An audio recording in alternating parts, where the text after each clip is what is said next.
Muy bien, excelente. Aquí estamos, agradeciendo a nuestro Dios una vez más, ¿verdad? Que por su gracia estamos aquí, por su misericordia estamos aquí, porque no todo el mundo está donde quisiera estar, ¿verdad?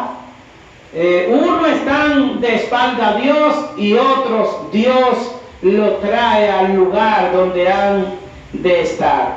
Vamos de inmediato a continuar con el estudio, ¿verdad? Que estamos llevando de Juan capítulo 3. Hoy trataremos una porción del versículo 22 al versículo 36, ¿verdad? Entonces vamos a la palabra. Juan capítulo 3 del 22 al 36. Dice así la palabra: el amigo del esposo.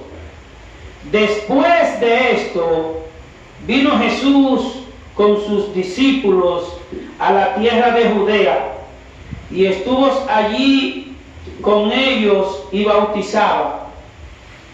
Juan bautizaba también en Edom, junto a Salim, porque había allí muchas aguas, y venían y eran bautizados, porque Juan no había sido aún encarcelado.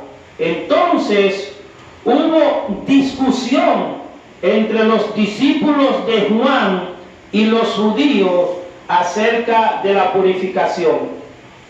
Y vinieron a Juan y le dijeron: Rabí, mira que el que estaba contigo al otro lado del Jordán, de quien tú diste testimonio, bautiza, y todos vienen a él. Respondió Juan y dijo: no puede el hombre recibir nada si no le fuere dado del cielo. Vosotros mismos me sois testigos de que dije: yo no soy el Cristo, sino que soy enviado delante de él. El que tiene la esposa es el esposo, mas el amigo del esposo que está a su lado y le oye, se goza grandemente de la voz del esposo. Así pues, este mi gozo está cumplido. Es necesario que él crezca, pero que yo mengüe. El que viene de arriba es sobre todos. El que es de la tierra es terrenal, y cosas terrenales habla. El que viene del cielo es sobre todos, y lo que vio y oyó, esto testifica, y nadie recibe su testimonio. El que recibe su testimonio, este testifica que Dios es veraz, porque el que Dios envió, las palabras de Dios habla, pues Dios no da el Espíritu por medida. El Padre ama al Hijo y todas las cosas ha entregado en su mano. El que en él cree, el que cree en el Hijo tiene vida eterna, pero el que rehúsa creer en el Hijo no verá la vida, sino que la ira de Dios está sobre él. Padre, gracias. Gracias por la oportunidad que tú nos concedes, Señor, de venir a tu casa, anhelando tu palabra, deseoso de que tú nos hables una vez más a nuestros corazones. He aquí, Señor, que tú nos dices que no rehusemos, porque hay de aquel que rehúsa recibir tu Hijo. Pon gracias, Señor, en esta comunidad. Pon gracias, Señor, en cada uno de nosotros, para que no seamos necios, para que no seamos insensatos, sino más bien que seamos entendidos. Porque tú nos dices claro, Señor, que el que cree en tu Hijo tiene vida eterna, pero el que rehúsa creer en tu Hijo, la ira de Dios será sobre él. Gracias, Señor, porque tú nos tienes aquí para capacitarnos, para instruirnos.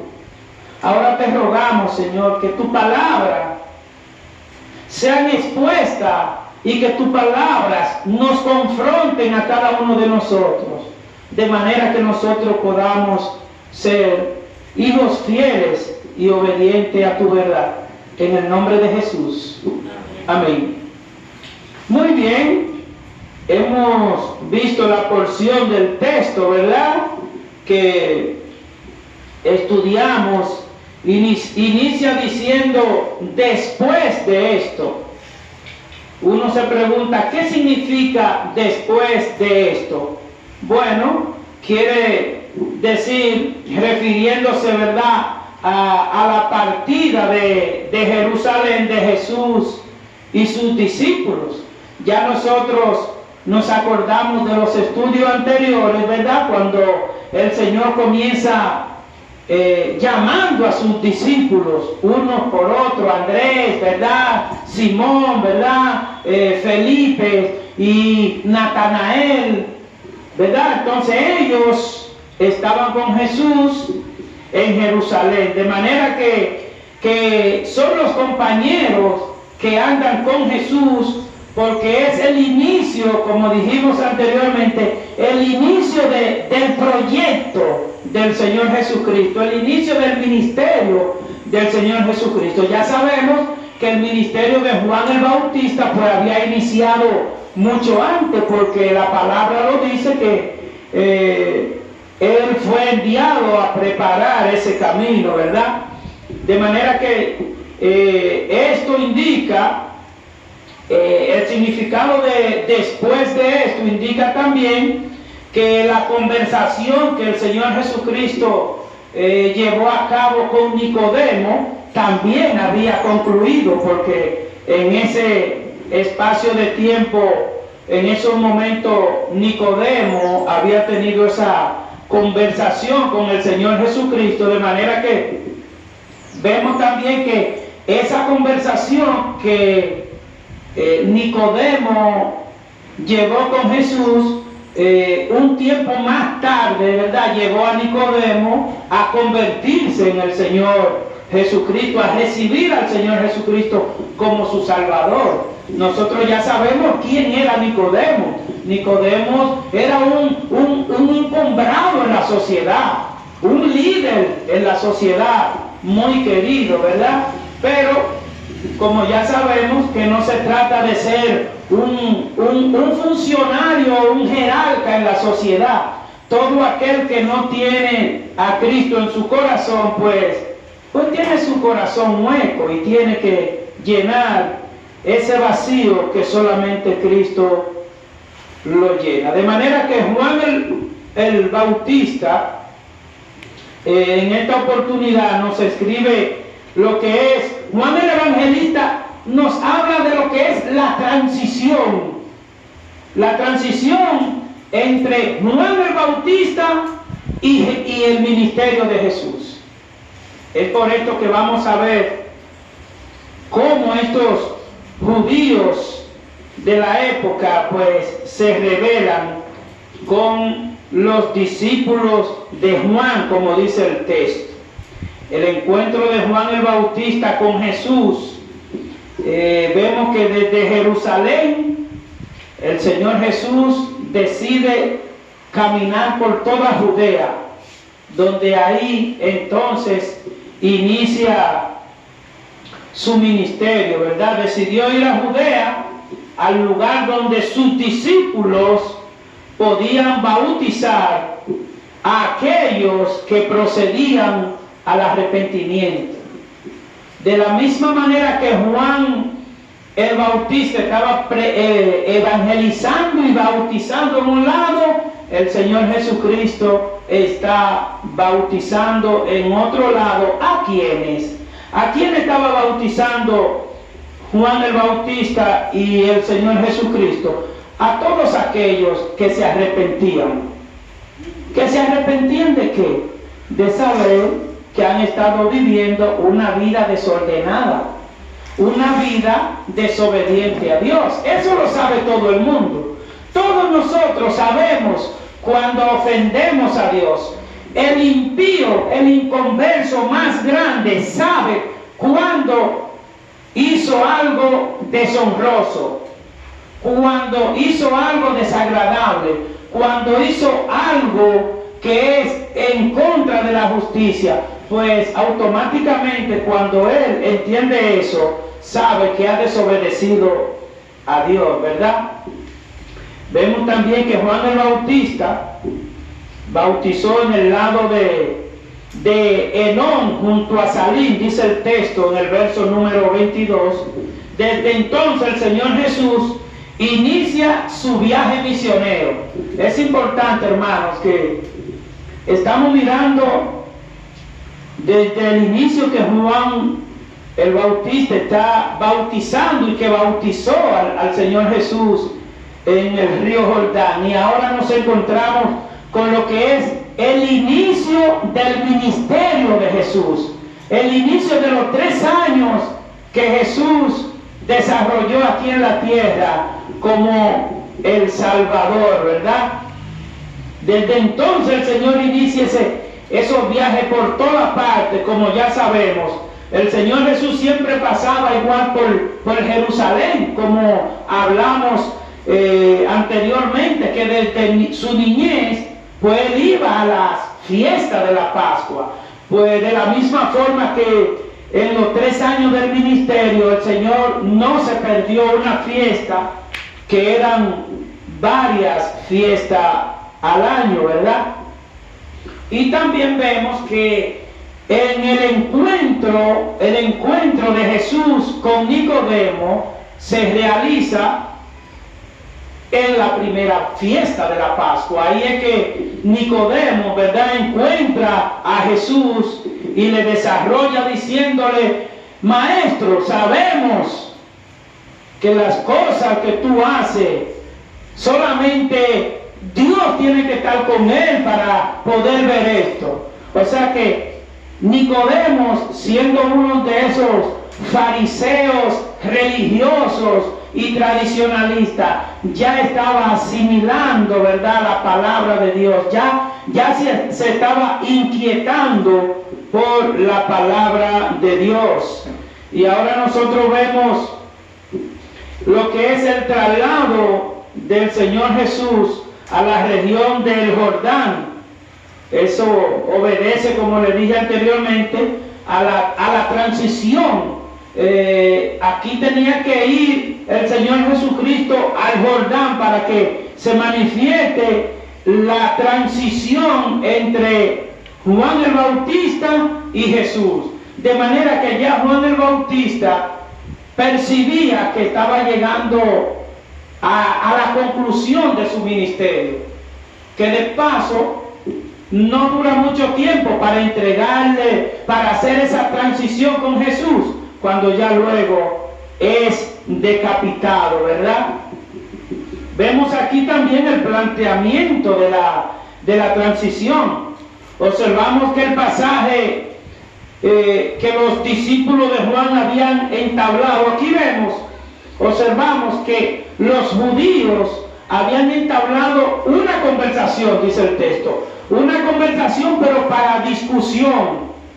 Los judíos vienen a entablar una discusión acerca de la purificación, pero como nosotros sabemos, ¿verdad?, que muchos de aquellos judíos mantenían siempre sus tradiciones, y vemos que cuando los judíos se refieren a Juan el Bautista es como para decirle: oye, pero ven acá, el trabajo tuyo se lo quiere llevar este que vino. O sea, ellos no sabían que el Señor Jesucristo era el Salvador, no lo habían recibido, no lo habían conocido, ¿verdad? Juan fue enviado por el Señor Jesucristo para anunciar el evangelio de arrepentimiento de pecado para salvación, y no para hablar de ninguna religión como se creían los judíos. Vemos entonces que por ese celo, ellos tenían un celo, y los judíos siempre han sido celosos de su religión, de su tradición. Ellos eran celosos hasta del que tenía las manos sucias, ya estaba ofendiendo a Dios. Y ellos tenían que andar con traje bien engalanado, unos trajes bien limpios. Pero ¿y el corazón? El Señor Jesucristo no le interesa de que nuestras ropas estén impecables. No es eso lo primero que el Señor ve. El Señor quiere ver nuestros corazones, ¿verdad? Que estén limpios. De manera que esos judíos se dan a la tarea de indisponer a los discípulos de Juan con los discípulos de Jesús, los cuales estaban bautizando en el otro lado del río Jordán, como dice el texto. Vemos que el celo de estos judíos religiosos y tradicionalistas crecía. ¿Cómo crecía? El celo de los judíos, la furia de los judíos en ese momento es que ellos, que han manejado un grupo de gente siempre, un grupo de religiosos, como un grupo de ovejas que va, un grupo de chivo, vamos a ponerle así, un grupo de chivo donde lo llevan, ahí van ellos. Ese era el trabajo de los judíos de esa época, confundir y engañar, pero no era para llevar a Jesucristo. Por eso vemos que el celo de ellos se inicia, se enciende cuando comienzan a notar que la gente se está marchando hacia Jesús y lo está dejando a ellos a un lado. Entonces, como ya ellos no tienen gente, entonces van a meterle envidia a Juan, a venir a querer poner a Juan en discusión con el Señor Jesucristo. Y vemos que el texto dice más abajo: Juan bautizaba también en Enón, junto a Salim, porque había allí muchas aguas, y venían y eran bautizados, porque Juan no había sido encarcelado aún. Entonces hubo discusión entre los discípulos de Juan y los judíos acerca de la purificación. O sea, ellos estaban guapos porque estaban bautizando y veían que iba mucha gente a ser bautizado, pero ¿qué pasa? Que cada persona que, como en estos tiempos, se bautiza genuinamente, antes de una persona bautizarse en una iglesia, es porque ya se ha arrepentido, ya le ha pedido perdón al Señor por sus pecados y ya está dispuesto, ¿verdad?, a vivir de una manera diferente. De inmediato observamos aquí que los judíos aún así continúan tratando de buscar pleitos, si se puede decir así, o tratando de buscar contienda, y se dirigen a Juan para que Juan el Bautista fuera a defender sus derechos. Ellos fueron donde Juan: oye, pero mira, yo te veo muy quieto, y mira, del que tú hablabas y diste testimonio, mira cómo está el grupo de gente y te están dejando solo. Eso es, dice el texto: y vinieron a Juan y le dijeron los judíos: mira, que el que estaba contigo al otro lado del Jordán, de quien tú diste testimonio, bautiza, y todos vienen a él. Ustedes están mirando, este es un comentario de una persona que lo que quieren es que están creyendo que el ministerio de Juan y están creyendo que el ministerio de Jesús se trata de religión o de cosas humanas. Esto se trata desde el principio de arrepentimiento para salvación, y ellos lo están mirando por otro lado, ¿verdad? Definitivamente eso podemos observar, que los judíos estaban deseosos de enfrentar a Juan el Bautista con Jesús. Eso era lo que ellos querían.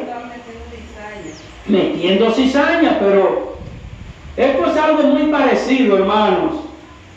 Muy parecido es esto a muchas personas, aún en las mismas iglesias. En las mismas iglesias hay personas que quieren sembrar cizaña con hermanos. No es desde ahora. Los judíos fue en aquel tiempo, pero eso que los judíos hacían todavía se hace hoy día. Que hay hermanos que se ponen guapos por cualquier cosita, otro hermano, no. Cuando llegue cualquier comentario, como llegó a Juan el Bautista por esos judíos chismosos, si se puede decir así, no hacerle caso. Juan no le hizo caso, porque el trabajo del creyente, el trabajo de nosotros, el deber de nosotros es pedir a Dios, clamar a Dios, orar, saciarnos de su palabra y no hacerle caso a nada. ¿Para qué? Para decir, como dice la misma porción de la palabra, ninguna palabra corrompida salga de vuestra boca. Eso es lo que quiere el Señor, que ninguna palabra corrompida salga de nuestra boca, sino la que sea buena para la necesaria edificación, a fin de que, de dar gracia a los oyentes, que cuando alguien escuche a uno de nosotros como creyentes, pueda decir, es verdad que ese Dios en el que ellos creen es grande, porque ese Señor no era fácil, o esa señora no era fácil, pero el Señor Jesucristo nos ha llamado a ser diferentes, a nacer de nuevo. Todo aquel que nace de nuevo no es que va a caminar diferente. Puede caminar igual, pero va a actuar diferente. Va a actuar diferente, ¿verdad? Aquí vemos que estos judíos creían que se trataba de muchedumbre, o que hay que guardar todas las tradiciones humanas, y olvidaban que esto se trata de la salvación eterna. Los judíos creían que, mira, te están llevando toda la gente, como si fuese algo político. Ustedes saben que viene un candidato ahora, bueno, yo creo que por ahí hay una fiesta, no sé si es de palo, de pala o de pico, pero por ahí atrás me dicen ya una fiesta. Oramos por ellos de paso, ¿verdad? Porque el Señor permite que oremos por lo que aún están un poco en oscuridad basado en la palabra, pero para eso Dios nos manda a orar, ¿verdad? Vemos entonces que ellos creían que se trataba de que allí hay más gente porque hay una fiesta de tal manera y aquí hay menos gente. No se trata de que haya mucha gente en un lado y pocas en otro lado. Se trata de que uno solo tenga la fe en Cristo y se arrepienta, y hay fiesta en el cielo. Nosotros tenemos que estar interesados porque haya fiesta en el cielo más que los cumpleaños y la fiesta de aquí. No es que no debemos de hacerlo, claro, el Señor es que nos los ha dado, pero que nos interesemos por las cosas de arriba, porque las de aquí abajo van a perecer todas. Dice la palabra que no pasará esta generación antes de que todo esto suceda. El cielo y la tierra pasarán, pero la palabra de Dios no pasarán. Vemos entonces el argumento de los judíos. ¿Cuál es el argumento de ellos? El argumento principal de los judíos estaba planteado a partir de todos aquellos que ellos mismos sentían y que le atormentaba en su corazón, porque es que le atormentaba ver cómo la muchedumbre iba a Jesús, cómo la otra parte iba a Juan y cómo ellos se estaban quedando solos. No hay dudas de que este argumento de los judíos estaba saturado de celos amargos, de envidia, mostrando lo que hay en sus corazones.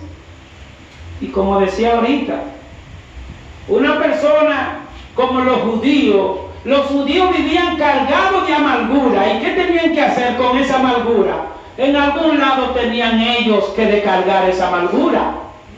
Pues así mismo pasa con alguna persona en esta tierra. Oiga, así mismo pasa con muchas personas en esta tierra, que su amargura, su enojo, su malvivir, quieren descargarlo en el que primero se le ponga enfrente. Los judíos vieron a Juan el Bautista de frente y con ellos le cogieron con Juan el Bautista y sus discípulos. Pero así mismo hay gente en este mundo. ¿Pero por qué? Porque no conocen de esa gracia salvadora y redentora de la palabra viva de Dios, ¿verdad? La palabra de Dios es clara. Y cuando de conducta se trata, Dios nos dice en su palabra cómo nosotros debemos de conducirnos siempre. No solo en la iglesia, no solo en la casa, no solo en el trabajo, es siempre nuestra conducta tiene que reflejarse el cambio que el Señor está haciendo en nosotros. Porque el Señor no hizo un cambio en nosotros radical de una vez. Radical dejó la iglesia de Juan Tomás de pecar. No. El Señor salva a la iglesia de Juan Tomás. Inmediatamente se arrepiente y toma la decisión por Cristo. Pero esa transformación el Señor la va haciendo, mira, poco a poco va transformando, capacitando, fortaleciendo. Y uno dice luego, wow, pero la verdad que yo era un tipo bellaco. Oye, pero la verdad que yo no le cogía cuento a nadie. Oye, la verdad que el que me la hacía a mí me la pagaba. Esos son los dichos de personas que no conocen de Cristo. Porque ya vimos la semana pasada que decía parte de la porción, que nosotros debemos de amar a quién. Nosotros debemos de amar a quién. Pero el texto dice que debemos de amar a nuestros enemigos. Porque el amor al prójimo es normal. El amor al prójimo es normal. Pero el Señor viene con algo que para los hombres pareciese anormal, pero para los hombres. Pero nosotros no tenemos que vivir conforme a los hombres, es conforme a lo que Dios demanda en su palabra, ¿verdad? El Señor dice, amad a vuestros enemigos y orar por los que nos persiguen y nos calumnian. Oye, ¿estamos mirando la diferencia? Uno diría, no, pero eso es muy difícil. Sí, claro que sí. Para una persona que no tiene a Cristo en su corazón, eso es más que difícil, es imposible. Para el que está sin Cristo es imposible. Pero cuando llegamos a Cristo es que nosotros podemos gozar de la plenitud de la vida, ¿verdad? Esa palabra es clara para que manejemos nuestra conducta y vemos que el Señor nos dice en Santiago capítulo 3, versículo 13, ¿verdad?